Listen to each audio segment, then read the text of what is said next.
pays hôtes, et particulièrement le président Cyril Ramaphosa, président de la République sœur sud-africaine, pour l'accueil chaleureux et l'hospitalité qui nous ont été réservés depuis notre arrivée. Ceci est l'expression des relations fraternelles existant entre nos deux pays. Ce privilège qui m'est accordé de prendre la parole du haut de cette tribune traduit non seulement la nature des relations que nous partageons avec le peuple sud-africain, mais également l'objectif commun que nous avons en cette période d'utiliser le secteur minier pour changer le cours des événements et relancer notre croissance économique. Indaba Mining est sans nul doute le plus grand forum d'investissement minier africain dans le monde. La présence de chacun d'entre vous témoigne du rôle combien important que joue et doit continuer à jouer le secteur minier pour le développement de nos pays respectifs, mais aussi pour le développement de notre continent. Excellences, Monsieur le Président, Mesdames et Messieurs, point n'est besoin de rappeler ici que mon pays, la République démocratique du Congo, est connu pour son potentiel minier, représentant 1100 différentes substances minérales. Toutes ces provinces peuvent se prévaloir de détenir des richesses minières. Et en cette période de changement climatique, la République démocratique du Congo se révèle comme un État solution par ses minerais stratégiques que sont le cobalt, le coltan, le germanium et le lithium, pour garantir une meilleure transition écologique et énergétique. C'est donc une destination de choix qui offre d'innombrables opportunités. Financiers, exploitants miniers, équipementiers, sous-traitants, recycleurs, chacun peut y trouver sa part. Cependant, il est triste de constater que cette abondante dotation naturelle n'a toujours pas profité au pays, encore moins à l'Afrique, en raison de questions de mauvaise gouvernance enracinées depuis des décennies, mais aussi en raison d'une insécurité savamment orchestrée par des puissances obscures, avides de nos richesses naturelles, comme c'est le cas présentement dans la partie est du pays, en l'occurrence la province de l'Ituri et celle du Nord Kivu, avec le mouvement armé, le M23, qui n'est autre qu'un déguisement d'un voisin belliqueux, le Rwanda, obnubilé par nos richesses, mais malheureusement maladroit dans sa méthode pour y accéder, préférant la guerre plutôt qu'un cadre paisible d'échanges fructueux, gagnant-gagnant.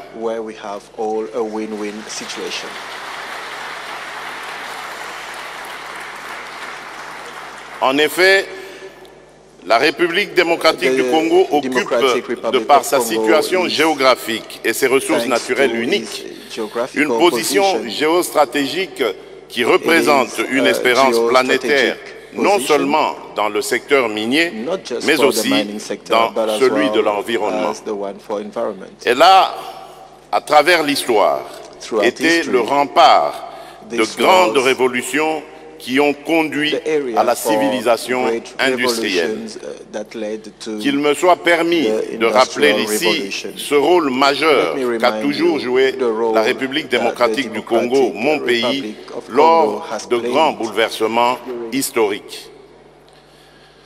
Avec la révolution industrielle qui a changé la nature de l'activité économique en quelques décennies seulement, mon pays a su répondre au développement d'une industrie automobile mondiale à travers l'exploitation de l'EVA qui a donné lieu à une industrie du caoutchouc. Cette industrie qui a fabriqué des matériaux devenus rapidement très précieux pour la fabrication des premiers pneus et plus tard de joints, d'imperméabilisants, de vêtements et de bottes et bien d'autres produits encore. Autrement dit, l'aube de la révolution industrielle a été simultanément celle du caoutchouc en tant que matériau de première importance.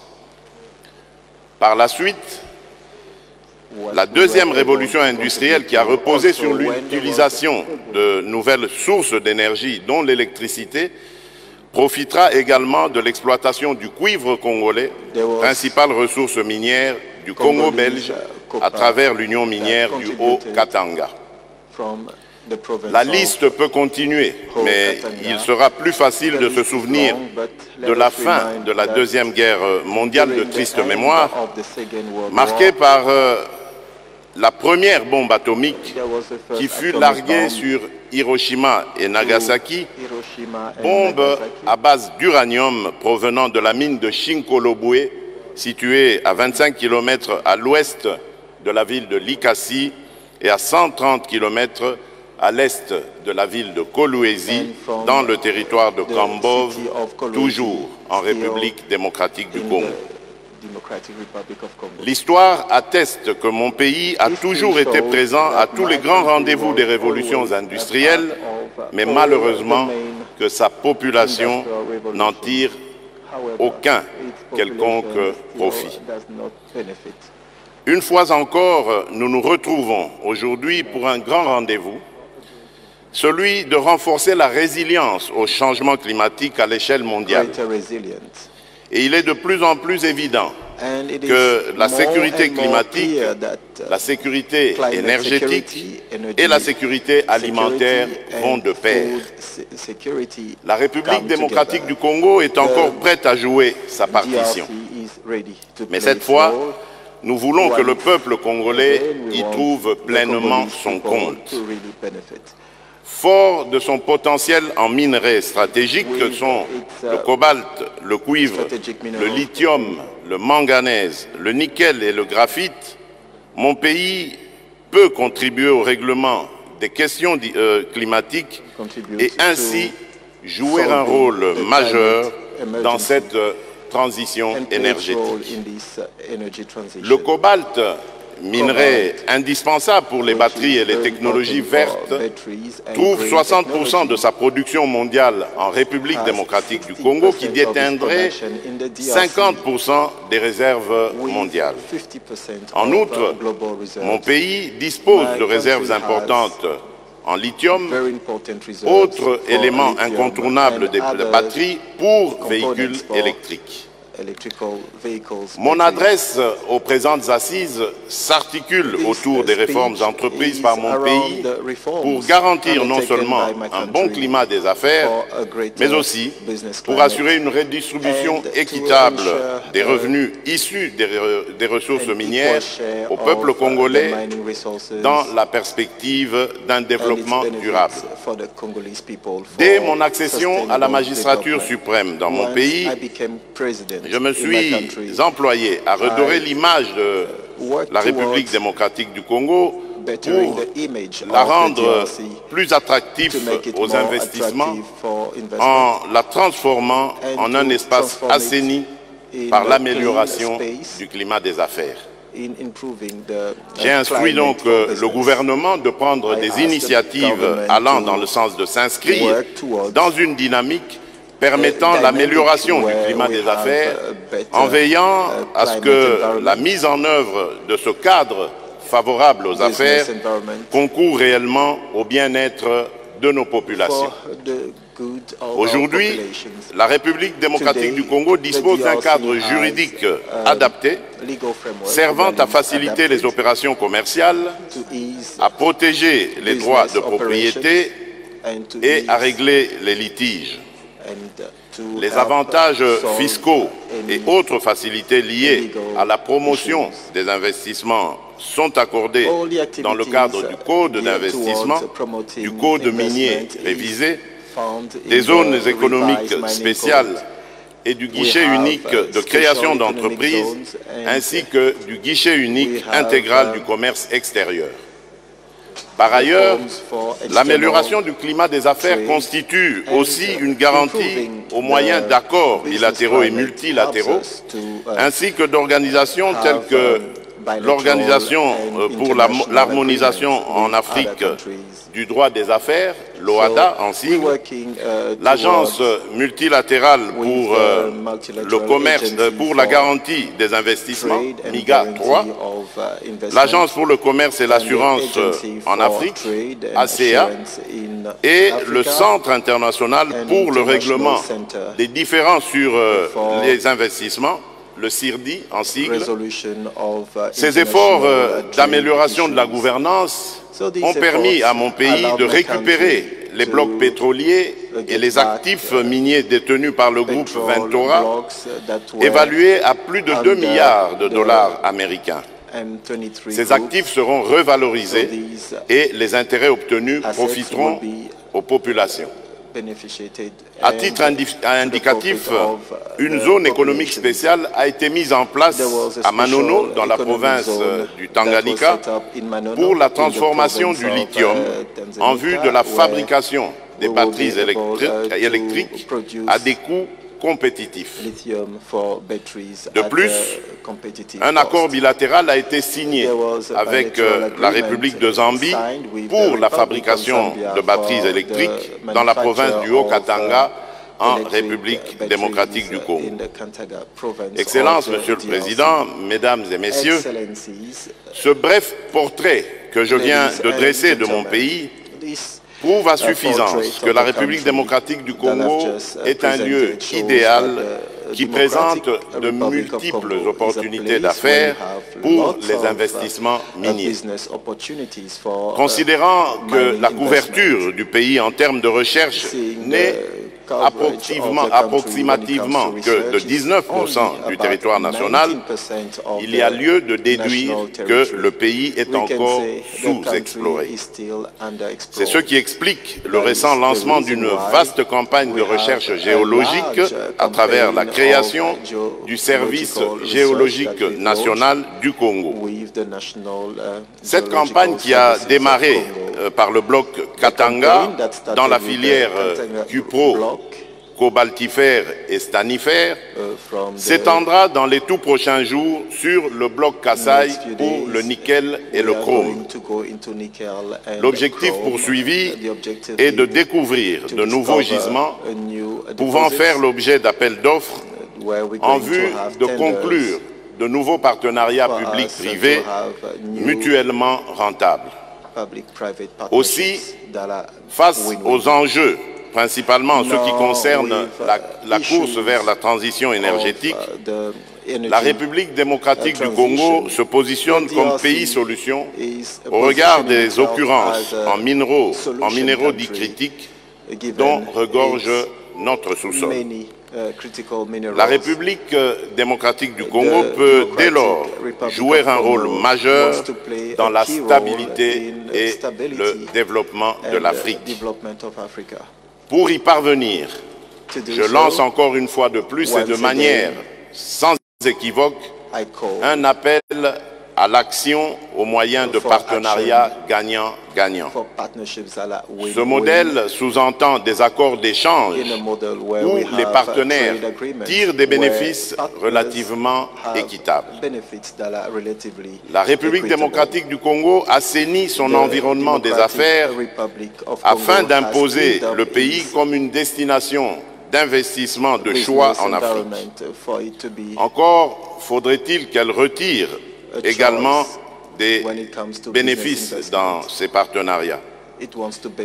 C'est ici l'occasion de soulever ici, de souligner le sens d'un partenariat juste. C'est celui qui respecte la législation en vigueur dans le pays hôte. Je prends à titre d'exemple la législation en matière d'assurance pour illustrer mon propos. Aucun pays ne permettra que des entreprises installées sur son sol souscrivent à une assurance dans un autre pays. Pourtant, c'est ce que font les miniers en République démocratique du Congo. Nous attendons donc désormais de leur part qu'ils se conforment à la législation en vigueur en payant leurs primes d'assurance en République démocratique du Congo. Le secteur étant libéralisé, vous ne manquerez pas de trouver une offre diversifiée.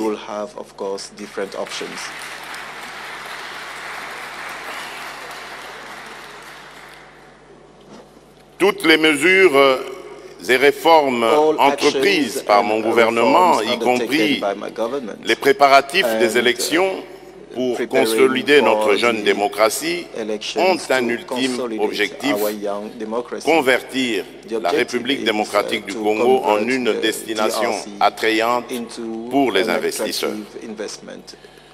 Je vous invite donc à venir explorer les multiples opportunités qu'offre mon pays à l'heure actuelle. Il s'agit entre autres du projet d'installation d'une usine de raffinage locale de notre cobalt pour produire les précurseurs nécessaires à la fabrication de batteries pour véhicules électriques, ainsi que de la mise en place d'une chaîne de valeur dans le secteur de l'or, d'exploitation artisanale, ainsi que celui des 3T, coltan, étain, tungstène. En partenariat évidemment avec la société Primera des Émirats Arabes Unis. Et c'est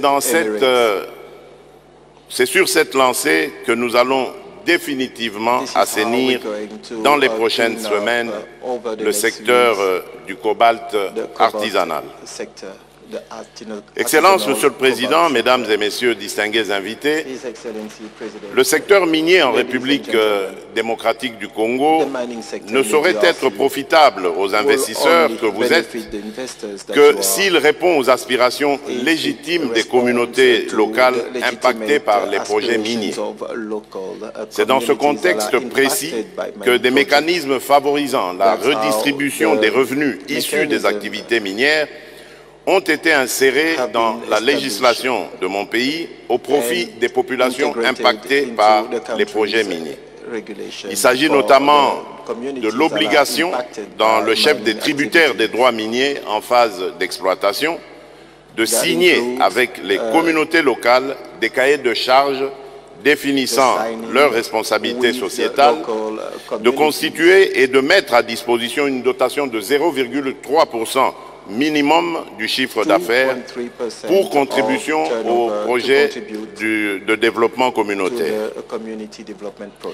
Excellences, Monsieur le Président de la République sud-africaine, Mesdames et Messieurs les membres des gouvernements, Monsieur le Président des Assises Indaba Mining 2023, Mesdames et Messieurs les chefs d'entreprise, distingués invités, Mesdames et Messieurs, je ne saurais conclure cette adresse sans aborder les questions sécuritaires dans la partie est de la République démocratique du Congo, gage de la stabilité du pays et par conséquent de la rentabilité des capitaux que vous êtes prêts à mobiliser pour des investissements éventuels dans mon pays. Il est vrai que tous ces efforts d'assainissement et d'amélioration du climat des affaires et de l'environnement économique que nous venons d'explorer ici ne pourront pleinement profiter aux investisseurs que si la paix et la sécurité durable sont au rendez-vous. La République démocratique du Congo ne se laissera pas submerger par le défi d'une guerre ignoble à laquelle elle est injustement exposée, allais-je dire, par certains de ses voisins, en l'occurrence le Rwanda. Bien au contraire, nous sommes résolument engagés à mettre fin à toute agression et à toute tentative d'occupation de notre territoire. tout en appelant à une coalition mondiale en faveur de la sécurité en Afrique en général et en République démocratique du Congo en particulier, je vous rassure que toutes les mesures nécessaires sont mises en œuvre pour établir la paix dans les régions actuellement en proie au conflit et y assurer un retour à la vie normale et aux activités d'extraction minière. Ainsi, les ressources de mon pays pourront de nouveau profiter au peuple congolais par le biais d'une exploitation rationnelle et aux peuples africains par le biais d'échanges commerciaux. Je vous invite donc, mes frères et sœurs africains, à saisir les opportunités d'affaires que vous offre la République démocratique du Congo. Mon pays, je le répète, est prêt à mettre en place des accords stratégiques avec des partenaires qui ont besoin de nos ressources dans le cadre d'un partenariat gagnant-gagnant. Que vive Indaba 2023, que Dieu bénisse notre continent, l'Afrique. Je vous remercie.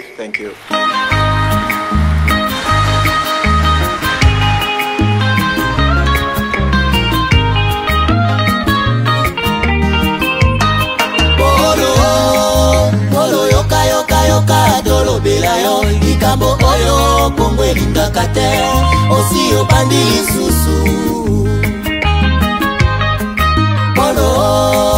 polo kangaka motema ta mokolo moko olingi kaka se bomengo ya Kongo okokufa polo tika akokabola Kongo likambo oyo soni ya bawande okosambwa polo pesi confiance kaka na mindele baninga Afrika omona bango pamba okosimba touche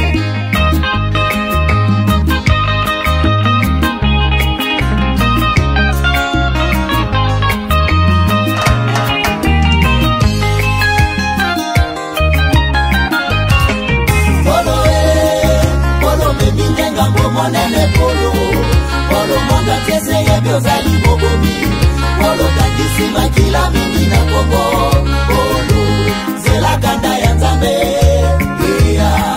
polo batamaki tango mulai bapambola yo Mayo Gino de Bundes TV